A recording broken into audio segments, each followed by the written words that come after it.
Hello everyone, मेरे YouTube channel UPSC notes by Shikha में आपका स्वागत है। दोस्तों, कल हमने आपको मौर्योत्तर काल के देशी शासकों के विषय में बताया, जिसमें शुंग, कर्ण, सातवाहन एवं चेंदी वंश के शासक प्रमुख थे।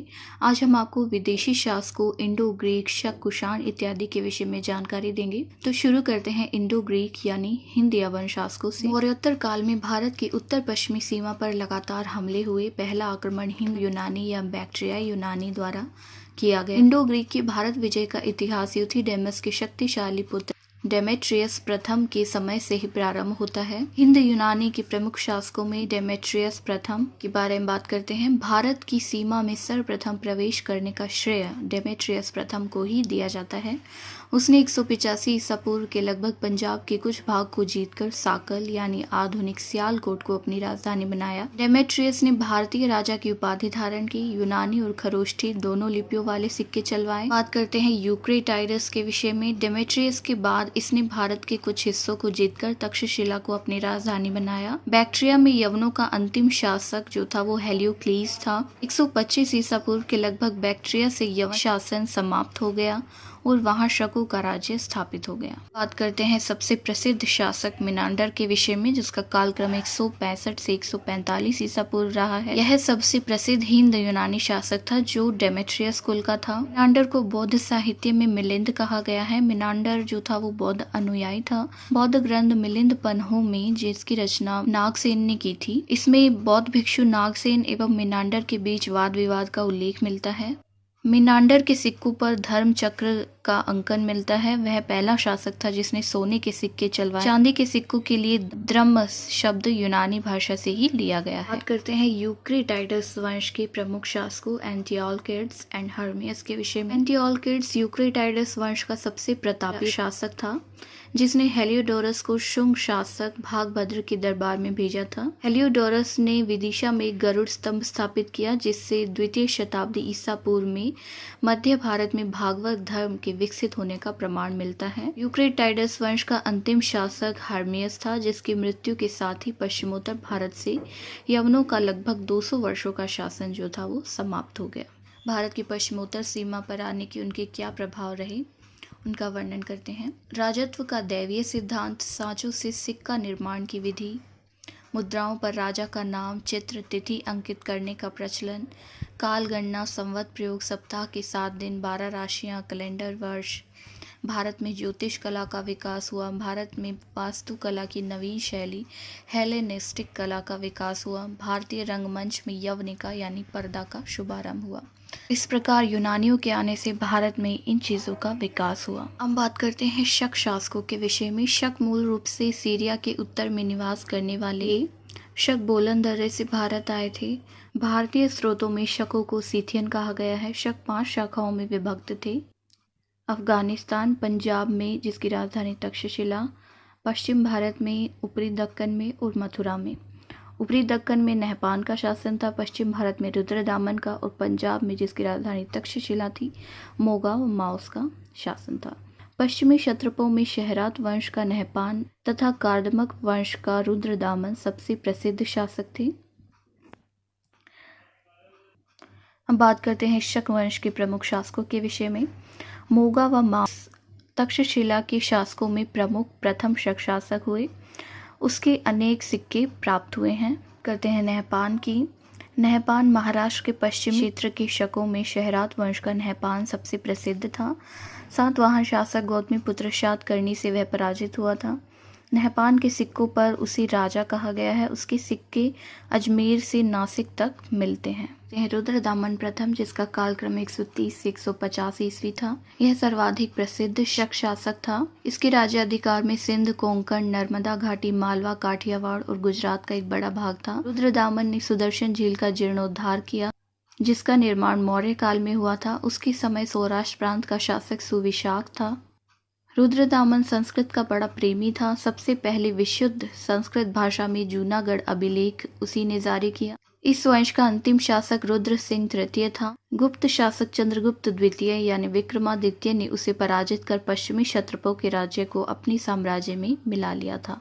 अब बात करते हैं पहलव वंश या पार्थियन साम्राज्य के विषय में। ये ईरान के मूल निवासी थी। पश्चिमोत्तर भारत में शकों के बाद पार्थियन लोगों का आधिपत्य स्थापित हुआ।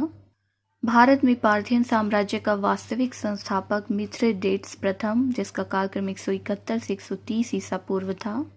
पहलव वंश का सर्वाधिक शक्तिशाली शासक गोंडो फर्नी, जिसका कालक्रम 20 से 41 ईस्वी था। खरोष्ठी लिपि में उत्कीर्ण तख्ते बही अभिलेख में उसे गुद्दुहवर कहा गया है। फारसी में उसका नाम बिंदफर्ण है, जिसका अर्थ है यश, विजयी। इस साम्राज्य का अंत कुषाणों द्वारा हुआ। बात करते हैं विदेशी शासकों में सबसे प्रसिद्ध कुषाण वंश के शासकों के विषय में। कुषाणों ने पार्थियन शासन का अंत कर स्वयं की सत्ता स्थापित की। इन्हें यूची या तोचेरियन तोखारी भी कहा जाता है। इनका मूल निवास स्थान चीन की सीमा पर स्थित चीनी तुर्किस्तान था। बात करते हैं कुषाण वंश के प्रमुख शासकों के विषय में।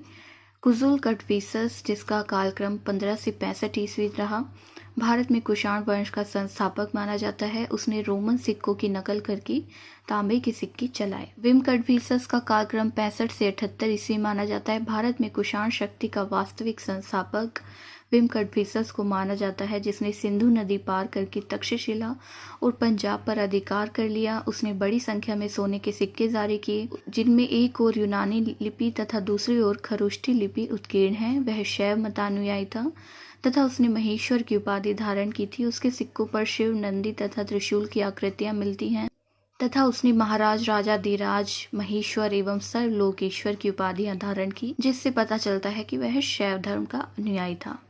अब बात करते हैं कुषाण वंश के सबसे प्रसिद्ध शासक कनिष्क के विषय में। कुषाण वंश का महानतम शासक कनिष्क कहलाया। उसने 78 ईस्वी में अपना राज्यारोहण किया तथा इसके उपलक्ष्य में शक संवत चलाया, जिसे वर्तमान में भारत सरकार द्वारा भी प्रयोग में लाया जाता है। शक संवत चैत्र 22 मार्च अथवा 21 मार्च से प्रारंभ होता है। रोमन सम्राट की भांति कनिष्क ने कैसर या सीजर की उपाधि धारण की तथा शकों की भांति क्षत्रप शासन व्यवस्था लागू की। कनिष्क की प्रथम राजधानी पेशावर, पुरुषपुर एवं दूसरी मथुरा थी। कनिष्क ने कश्मीर को जीतकर वहां कनिष्कपुर नामक नगर बसाया। कनिष्क ने बौद्ध धर्म का मुक्त हृदय से संपोषण व संरक्षण किया। इस समय में कश्मीर के कुंडल वन में वसुमित्र की अध्यक्षता में चौथी बौद्ध संगीति का आयोजन हुआ। मौर्य वंशीय सम्राट अशोक के बाद कनिष्क ही बौद्ध धर्म का प्रबल समर्थक रहा है। कनिष्क ने अनेक बौद्ध विहारों, चैत्यों एवं स्तूपों का निर्माण करवाया। पुरुषपुर अर्थात पेशावर उसके समय का प्रसिद्ध स्तूप है। आपको बता दें कि कनिष्क महायान संप्रदाय का अनुयायी था और वहीं अशोक जो था वो हीनयान संप्रदाय का अनुयायी था, क्योंकि अशोक के समय महायान संप्रदाय का अस्तित्व नहीं था। इसके दरबार में पार्श्व अश्वघोष, वसुमित्र तथा नागार्जुन जैसे विद्वान और चरक जैसे चिकित्सक विद्यमान थे। कनिष्क कला व संस्कृति का महान संरक्षक था। उसके समय में मूर्ति कला की गांधार एवं कला का जन्म हुआ। कनिष्क ने चीन से रोम को जाने वाली सिल्क मार्ग पर अपना नियंत्रण स्थापित किया था। कनिष्क ने पाटलिपुत्र पर आक्रमण कर वहां के प्रसिद्ध विद्वान अश्वघोष और बुद्ध का भिक्षा पात्र और एक अनोखा कुक्कुट प्राप्त किया था। महास्थान में पाई गई सोने की मुद्रा पर कनिष्क की एक खड़ी मूर्ति अंकित है। मथुरा में भी उसकी एक मूर्ति मिली है, जिसमें घुटने तक चोगा एवं पैरों में भारी जूते पहने दिखाया गया है। कनिष्क का चीन के शासक पांचाओं से युद्ध हुआ था, जिसमें पहले कनिष्क की पराजय हुई तथा बाद में विजय। कनिष्क को द्वितीय अशोक भी कहा जाता है। कनिष्क के एक तांबे के सिक्के पर उसे बलि वेदी पर बलि देते हुए दिखाया गया है। कनिष्क के बाद वासिष्क प्रथम शासक हुआ। उसके बाद हुविष्क शासक हुआ। हुविष्क जो था वो वासिष्क का उत्तराधिकारी था। इसने कश्मीर में हुविष्कपुर नामक नगर की स्थापना करवाई, जिसका उल्लेख कल्हण की राजतरंगिणी में किया गया है। उसके सिक्कों पर शिव, स्कंद एवं विष्णु आदि देवताओं की आकृतियां उत्कीर्ण मिलती हैं। वह संभवतः रुद्र दामन द्वारा पराजित हुआ और मालवा शकों के हाथ में चला गया। कनिष्क कुल का अंतिम सम्राट वासुदेव था। दोस्तों, अब हम बात करते हैं मौर्योत्तर कालीन प्रशासनिक व्यवस्था के विषय में। इस काल में अधिकतर छोटे छोटे राज्य थे। यद्यपि उत्तर में कुषाणों ने व दक्षिण में सातवाहनों ने काफी विस्तृत प्रदेश पर राज किया था, किंतु राजनीतिक संगठन में वह केंद्रीकरण नहीं था जो मौर्य प्रशासन की मुख्य विशेषता थी। मौर्योत्तर काल में विकेंद्रीकरण की प्रवृत्तियों पर नियंत्रण रखने हेतु राजतंत्र में दैवीय तत्वों का समावेश किया गया। चीनी शासकों के अनुरूप कुषाण राजाओं ने मृत राजाओं की मूर्तियां स्थापित करने के लिए मंदिर बनवाने की प्रथा देवकुल आरंभ की तथा देवपुत्र जैसी उपाधियां भी धारण की। मूर्ति पूजा का आरंभ कुषाण काल से ही माना जाता है। सातवाहन शासकों ने ब्राह्मणों व बौद्ध भिक्षुओं को प्रथम सदी ईसा पूर्व में कर मुक्त भूमि प्रदान करने की प्रथा प्रारंभ की, जिसका अभिलेखीय प्रमाण नानाघाट अभिलेख में मिलता है। कुषाणों ने राज्य शासन में क्षत्र प्रणाली चलाई। शको व पार्थियन ने 2 आनुवंशिक राजाओं के संयुक्त शासन की परिपाटी चलाई। क्षत्र प्रणाली में राज्य को प्रांतों में विभाजित किया गया था, जिसका अपना एक राज्यपाल होता था जिसे महाक्षत्रप कहा जाता था। निम्न दर्जे के राज्यपालों को क्षत्रप कहा जाता था। इन राज्यपालों को स्वयं के शिलालेख जारी करने व सिक्के ढालने की अनुमति प्राप्त थी। प्रशासन की व्यवस्था के लिए सातवाहन साम्राज्य को विभागों में बांटा गया था, जिन्हें आहार कहा जाता था। आहार को जिला कहा जाता है। प्रत्येक आहार अमात्य के अधीन होता था। आहार के नीचे ग्राम होता था। ग्रामीण क्षेत्रों में प्रशासक गौलमिक कहलाता था। सातवाहन काल के पदाधिकारियों में भांडागारिक अर्थात कोषाध्यक्ष, रज्जुक अर्थात राजस्व विभाग का प्रमुख, नियघरक अर्थात जलापूर्ति अधिकारी, वर्मातेक अर्थात भवन निर्माण अधिकारी, सेनापति अर्थात सेना का प्रमुख आदि होते थे। कुषाण लेखों में पहली बार दंडनायक व महादंडनायक जैसे पदाधिकारियों का उल्लेख मिलता है। कुषाणों ने प्रांतों में द्वैत शासन प्रणाली प्रारंभ की। अब बात करते हैं मौर्योत्तर काल की आर्थिक व्यवस्था के विषय में। निष्क व स्वर्ण सोने के सिक्कों को कहा जाता था। शतमान चांदी के सिक्कों को और काकड़ी तांबे के सिक्कों को कहा जाता था। 4 धातुएं सोना, चांदी, तांबा एवं शीशे से कारशापण नामक सिक्के का निर्माण होता था। हिंद यवन शासकों ने सबसे पहले सोने के सिक्के चलाए। उनके सिक्कों पर द्विभाषिक लेख होते थे। एक तरफ यूनानी भाषा यूनानी लिपि, दूसरी ओर प्राकृतिक भाषा व खरोष्टी लिपि में होती थी। कुषाण शासकों ने सर्वाधिक शुद्ध सोने के सिक्के जारी किए। सातवाहनों ने सीसे के जारी किए। इसके अतिरिक्त चांदी, तांबा, पोटीन जो था वो तांबे, जिंक, सीसा व मिश्र धातु से मिलकर बनता था आदि के सिक्के जारी किए। अब बात करते हैं मौर्योत्तर काल के व्यापार वाणिज्य के विषय में। इस काल का उज्ज्वल पक्ष जो था वो व्यापार व वाणिज्य ही था। इस काल में भारत का मध्य एशिया तथा पाश्चात्य विश्व के साथ घनिष्ठ व्यापार शुरू हो गया था। व्यापार की उन्नति के कारण नगरीय व ग्रामीण क्षेत्रों में नए नए वर्गों का उदय हो रहा था। इस समय व्यापार मुख्यतः अरब सागर के तटवर्ती बंदरगाहों पर होता था। इस काल में बारबेरिकस सिंधु नदी के मुहाने पर, अरिकामेडु पूर्वी तट पर और बेरीगाजा या भड़ोच पश्चिमी तट पर महत्वपूर्ण बंदरगाह थे। कुषाणों ने चीन से ईरान तथा पश्चिम एशिया तक जाने वाले रेशम मार्ग पर नियंत्रण कर रखा था। रेशम मार्ग आय का बहुत बड़ा स्रोत था। प्रथम शताब्दी ईस्वी में अज्ञात यूनानी नाविक ने अपनी पुस्तक पेरिप्लस ऑफ द एरिथ्रियन सी में भारत द्वारा रोम को निर्यात की जाने वाली वस्तुओं का विवरण दिया है, जिनमें मसाले, काली मिर्च, मलमल, हाथी दांत की वस्तुएं, इत्र, चंदन, कछुए की खोपड़ी, केसर, जटामासी, हीरा, रत्न, तोता, शेर, चीता आदि थी। रोम आयातित वस्तुएं थी शराब की 2 हत्थे वाला कलश, शराब, सोना एवं चांदी के सिक्के, पुखराज, टिन, तांबा, सीसा इत्यादि। पश्चिम के लोगों को भारतीय काली मिर्च इतनी प्रिय थी कि उसका नाम यवन प्रिय पड़ गया। ईसा की पहली सदी में हिप्पालस नामक ग्रीक नाविक ने अरब सागर से चलने वाली मानसूनी हवाओं की जानकारी दी। अब बात करते हैं मौर्योत्तर काल के शिल्प व उद्योग के विषय में। व्यापार विनिमय में मुद्राओं का प्रयोग मौर्योत्तर युग की सबसे बड़ी देन है। प्रमुख उद्योग वस्त्र उद्योग था। साटक वस्त्र के लिए मथुरा, रेशों से बने वस्त्र के लिए मगध, मलमल के लिए बंग व पुंड्र क्षेत्र तथा मसालों के लिए दक्षिण भारत प्रसिद्ध था। व्यापारिक प्रगति के कारण शिल्पकारों ने शिल्प श्रेणियों को संगठित किया, जिनके पास अपना सैन्य बल होता था। निगम का प्रधान श्रेष्ठी कहलाता था। श्रेणी का प्रधान प्रमुख और पूर्व का प्रधान ज्येष्ठक कहलाता था। श्रेष्ठियों को उत्तर भारत में सेठ और दक्षिण भारत में शेट्टी या चेट्टियार कहा जाता था। अब बात करते हैं मौर्योत्तर काल की सामाजिक व्यवस्था के विषय में। मौर्योत्तर काल में 4 वर्ण मौजूद थे, जैसे ब्राह्मण, क्षत्रिय, वैश्य, शूद्र। किंतु शिल्प एवं वाणिज्य में उन्नति का फायदा जो है वो शूद्रों को मिला। बड़ी संख्या में विदेशियों का आगमन हुआ, जिन्हें व्रात्य क्षत्रिय का दर्जा दिया गया। शैव धर्म के अंतर्गत पाशुपत संप्रदाय का विकास हुआ, जिसके प्रवर्तक लकुलिश को माना जाता है। इस काल में भागवत धर्म का विकास हुआ, जो वैष्णव संप्रदाय से जुड़ा था। सातवाहन शासकों के नाम मात्र प्रधान होना स्त्रियों की अच्छी स्थिति को दर्शाता है। स्त्रियां धार्मिक कार्यों में पति के साथ भाग लेती थीं, कभी कभी शासन कार्यों में भी भाग ले लिया करती थीं।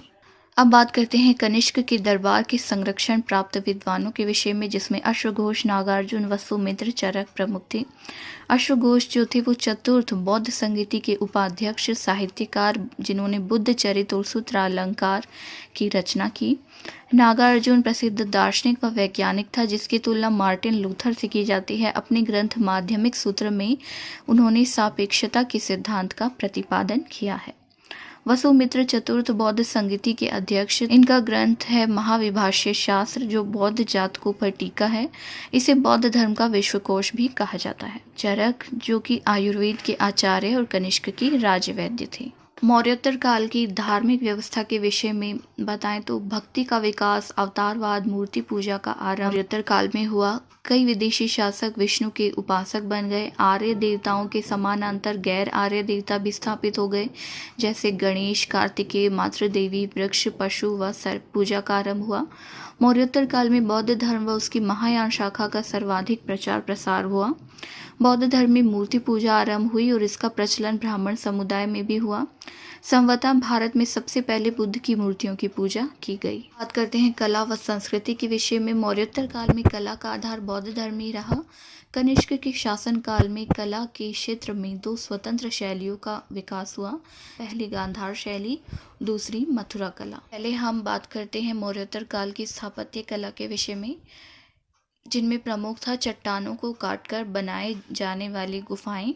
इस अवधि में चट्टानी गुफाओं के दो प्रकार होते थे, चैत्य और विहार। विहार जो थे वो बौद्ध व जैन भिक्षुओं के लिए आवासीय कक्ष होते थे, जिनका निर्माण मौर्य काल में भी हुआ था, तथा चैत्यों का विकास मौर्योत्तर काल में हुआ था, जिनका उपयोग प्रार्थना कक्ष के रूप में किया जाता था। इन्हें मानव व पशु आकृतियों से अलंकृत किया गया था, जैसे करले का चैत्य, अजंता की गुफाएं, तो 29 गुफाओं का समूह है, जिसमें 25 विहार और 4 चैत्य हैं। गिरी और खंडगिरी की गुफाएं वर्तमान में भुवनेश्वर के निकट प्रथम द्वितीय शताब्दी ईसा पूर्व में कलिंग राजा खारवेल के अधीन इन्हें बनाया गया था, जिसमें मानव निर्मित व प्राकृतिक दोनों प्रकार की गुफाएं हैं, जिन्हें जैन भिक्षुओं के निवास हेतु बनाया गया था। उदयगिरी में 19 तथा खंडगिरी में 16 गुफाएं हैं। उदयगिरी की गुफाएं हाथी गुम्फा अभिलेख हेतु प्रसिद्ध हैं, जिसे ब्राह्मी लिपि में उत्कीर्ण किया गया था। उदयगिरी में रानी गुम्फा 2 मंजिला गुफा है।